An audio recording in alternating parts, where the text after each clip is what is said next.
আজকে আপনাদের এই সাংবাদিক বৈঠকটা লিখেছি। একটা হচ্ছে পৌরসভা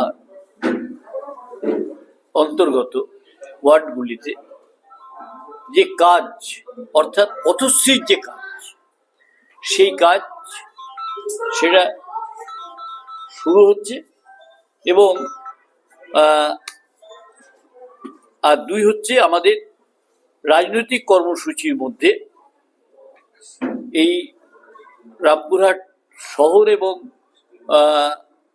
ব্লকে যে কোথায় কিভাবে সভাগুলো হবে সেটা জানানোর জন্য। একটা হচ্ছে আমরা প্রথমেই মানে পথশ্রী, সেই পথশ্রীর যে কাজগুলো সেগুলো বলি। যে 1 নম্বর ওয়ার্ডে কাজ হচ্ছে পথশ্রী, এটা শুধু এটার সঙ্গে পাড়ার সমাধান বা মানে আমার সমস্যা আমার সমাধান এটা নয়, অন্য কাজের যুক্ত, শুধু পথশ্রীতে 1 নম্বর ওয়ার্ডে 69,87,052 টাকার কাজ এসছে। 2 নম্বর ওয়ার্ডে 53,21,222 টাকার, 3 নম্বর ওয়ার্ডে 51,61,450 টাকার, 4 নম্বর ওয়ার্ডে 41,31,530 টাকার, 5 নম্বর ওয়ার্ডে 39,73,577 টাকা, 6 নম্বর ওয়ার্ডে 29,74,008 টাকা, 7 নম্বর ওয়ার্ডে 87,91,869 টাকা, 8 নম্বর ওয়ার্ডে 47,88,880 টাকা, 9 নম্বর ওয়ার্ডে 64,11,556 টাকা, 10 নম্বর ওয়ার্ডে 31,76,874 টাকা, 11 নম্বর ওয়ার্ডে 54,56,862 টাকা, 12 নম্বর ওয়ার্ডে 35,99,414 টাকা, 13 নম্বর ওয়ার্ডে 95,01,169 টাকা, 14 নম্বর ওয়ার্ডে 57,66,195 টাকা, 15 নম্বর ওয়ার্ডে 46,68,051 টাকা, 16 নম্বর ওয়ার্ডে 42,83,157 টাকা, 17 নম্বর ওয়ার্ডে 60,22,297 টাকা, 18 নম্বর ওয়ার্ডে 45,87,021 টাকা।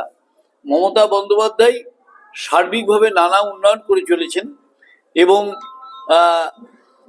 বস্তুত শহরগুলোতে আমরা লক্ষ্য করেছি যে শহরগুলোতে এই পথের কাজ, বিভিন্ন পথে কালকে যেমন একটা আমরা অলরেডি উদ্বোধন করে এসেছি, মানে শিলান্যাস করে এসেছি যে 13 নম্বর ওয়ার্ডে আমরা। সুতরাং মানুষের যে সার্বিক অসুবিধা, সেই অসুবিধা যেগুলো রয়েছে, সেই টুকটাক অসুবিধা বা পথের আরো সুবিধা করে দেওয়ার জন্য মাননীয় মুখ্যমন্ত্রী মমতা বন্দ্যোপাধ্যায় এই স্কিমটা করেছেন এবং এই স্কিমে পথশ্রীতে সুনির্দিষ্টভাবে এই টাকার কাজগুলো শুরু হচ্ছে। স্বাভাবিকভাবেই আমরা মনে করি যে এই সমস্ত কাজগুলো নিয়ে তো সার্বিক উন্নয়ন, তো স্বাভাবিকভাবে সার্বিক উন্নয়নের বিষয়টা মমতা বন্দ্যোপাধ্যায় করছেন। ঠিক এইরকম ভাবেই ব্লকেও বিভিন্ন কাজ অলরেডি শুরু হয়েছে।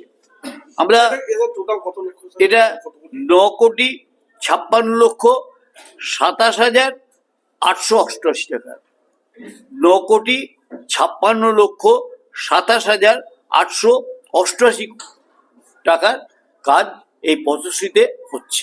রাস্তা পানীয় জল নয়, শুধু রাস্তা, সেটা পথশ্রী, নামটা হচ্ছে পথশ্রী। এই বিষয়টা, এটার সঙ্গে আমাদের যে রাজনৈতিক কর্মসূচি, তাতে আমাদের 27 তারিখে বেলা 3টের সময় আয়াস, কুসুম্বা এবং নারায়ণপুর নিয়ে দাঁতপুর বাতাসপুর হাই স্কুল গ্রাউন্ডে একটি রাজনৈতিক সভা হবে।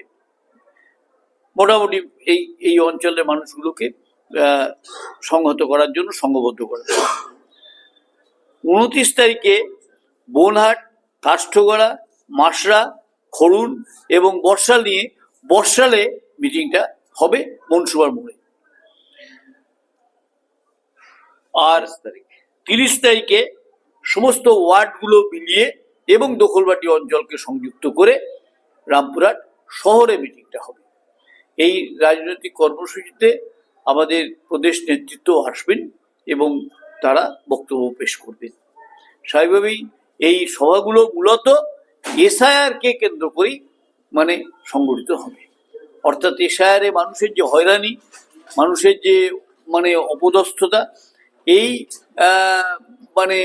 তাদেরকে অপদস্থ করার জন্য নির্বাচন কমিশন এবং যুক্তিহীনভাবে এবং পরবর্তীকালে সুপ্রিম কোর্টের নির্দেশ এসেছে, তার পরিপ্রেক্ষিতে আমাদের করণীয় কর্তব্য সেগুলো তুলে ধরা হবে। এবং আপনারা সকলেই জানেন যে আগামীকাল আমাদের সর্বভারতীয় তৃণমূল কংগ্রেসের সাধারণ সম্পাদক অভিষেক বন্দ্যোপাধ্যায় তিনি একটি ভার্চুয়াল কনফারেন্স করবেন।